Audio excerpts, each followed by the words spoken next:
जिंदगी कैसे कटी, ब्रह्म बाबा बिना जिंदगी कैसे कटी।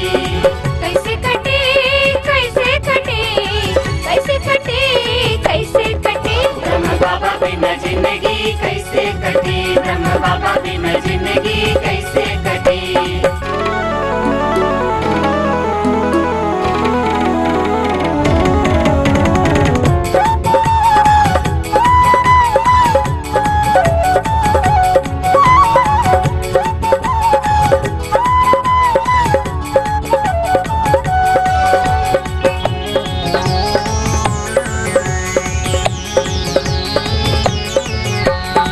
तोहरे दरवाजे पे जे क्यों आवे, झोलियां भर के यहाँ से उजावे।